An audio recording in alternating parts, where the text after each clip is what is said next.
हमेशा ही विवादों में घिरे रहने वाली बांग्लादेशी लेखिका तस्लीमा नसरीन ने एक बार फिर से विवादित टिप्पणी की है। आपको बता दें कि वो लगभग 2 दशक के बाद भारत में वापस आई हैं। इसी दौरान उन्होंने कोलकाता में एक प्रेस कॉन्फ्रेंस की। उन्होंने कहा कि बांग्लादेश के मदरसे नहीं, जिहादियों को तैयार करने की फैक्ट्रियां हैं। उन्होंने ये बोला कि बच्चों को शिक्षा की बजाय जिहादी बनाने के लिए तैयार किया जाता है। इसके साथ साथ उन्होंने ये भी बोला कि पीएम शेख हसीना के टाइम पे हिंदुओं के साथ बुरा व्यवहार किया जाता था।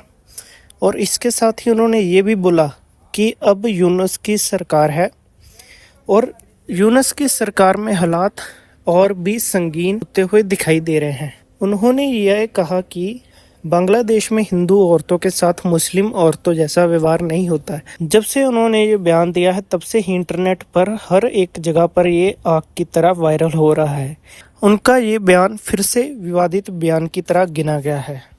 इसी के चलते ही ऑल इंडिया इमाम के प्रेसिडेंट मौलाना साजिद राशिदी ने भी इस पर सवाल उठाए हैं।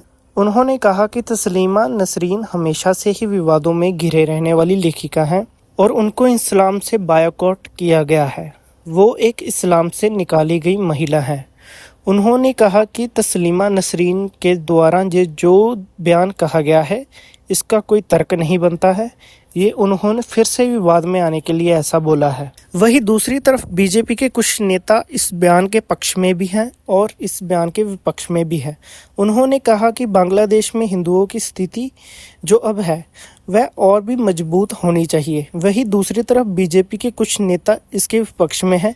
उन्होंने कहा कि तस्लीमा नसरीन जी को इस तरह भारत में आके ऐसी टिप्पणी नहीं करनी चाहिए थी। उनके ऐसे बोलने से ना बीजेपी की और ना ही किसी और पॉलिटिकल पार्टी का कोई फ़ायदा होगा, तो इसलिए ऐसी बातें करने से उन्हें परहेज करना चाहिए।